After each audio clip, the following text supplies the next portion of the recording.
মই এতিয়া উপস্থিত আছোঁ বৰপেটা জিলাৰ জালিঘাটা নামৰ ঠাইখনত, যিখনত আছে এছিয়াৰ ভিতৰতে দ্বিতীয় সৰ্ববৃহৎ এডাল বটগছ। কেৱল অসমৰ ভিতৰতেই নহয়, সমগ্ৰ উত্তৰ পূৰ্বাঞ্চলৰ ভিতৰতে সৰ্ববৃহৎ, এছিয়া মহাদেশৰ ভিতৰত দ্বিতীয় সৰ্ববৃহৎ এডাল বটগছ। বৰপেটা জিলাৰ পাটাচাৰকুছিৰ ৩১ নম্বৰ ৰাষ্ট্ৰীয় ঘাইপথৰ পৰা মাত্ৰ ৪ কিলোমিটাৰ দক্ষিণে জালিঘাটা নামৰ ঠাইখন আছে, য'ত এডাল প্ৰকাণ্ড বটবৃক্ষৰ সৈতে এটা শিৱ মন্দিৰ আছে।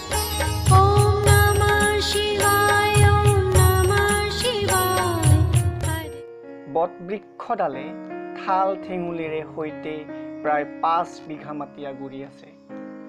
ডালৰ পৰা ওলাই অহা শিপা একোডালে প্ৰকাণ্ড বৃক্ষৰ ৰূপ লৈছে। এই প্ৰকাণ্ড বটবৃক্ষডাল সমগ্ৰ উত্তৰ পূৰ্বাঞ্চলৰ ভিতৰতে সৰ্ববৃহৎ। ২০১৭ চনত এই গছডালে এছিয়া মহাদেশৰ ভিতৰতে দ্বিতীয় সৰ্ববৃহৎ গছ হিচাপে স্বীকৃতি লাভ কৰে। কালদিয়া নদীৰ পাৰত অৱস্থিত এই মনোৰম ঠাইখনৰ বিষয়ে মন্দিৰৰ পূজাৰীজনে কি ক'লে চাওঁ আহক।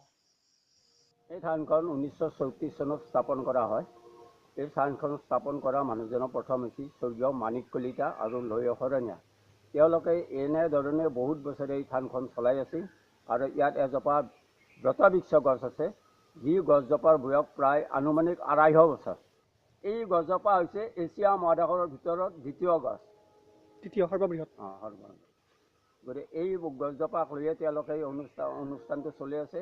এনেদৰে বহুত বছৰ চলাৰ পিছত তেওঁলোকে চলাব নোৱাৰে হৈ তাৰমানে ৰাইজক দান কৰিছে। ঠাইখন সঁচাকৈয়ে আধ্যাত্মিক, মনোমোহা।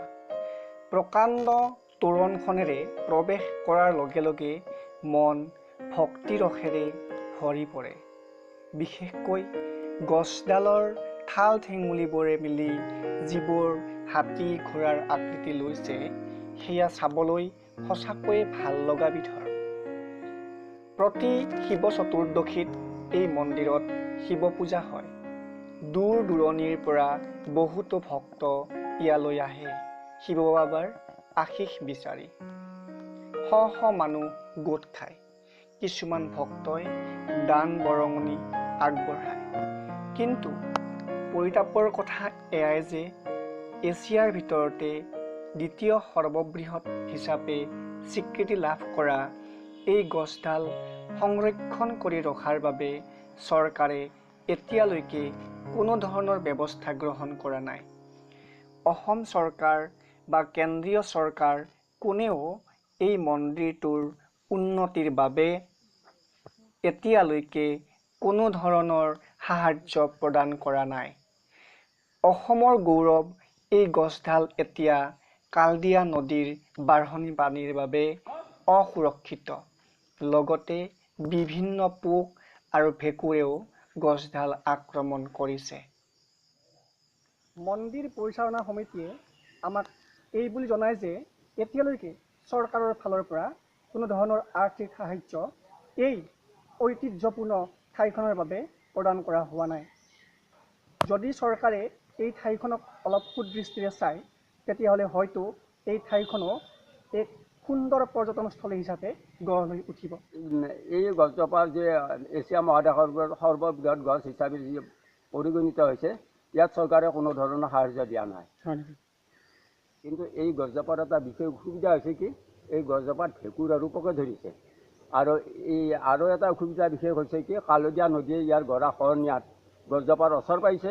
ইয়াত কিন্তু চৰকাৰে কোনো ধৰণৰ তাৰমানে ব্যৱস্থা লোৱা নাই। তেওঁলোকক মানে অনুৰোধ কৰিছোঁ, কিন্তু তেওঁলোকে এই ব্যৱস্থাটো কোনোমতে লোৱা নাই। আৰু যাতে চৰকাৰে অতি সোনকালে এই ব্যৱস্থাটো লয়, তাৰ কাৰণে আমাৰ ৰাজ্যৰ ফালৰ পৰা বিশেষ অনুৰোধ জনাইছোঁ।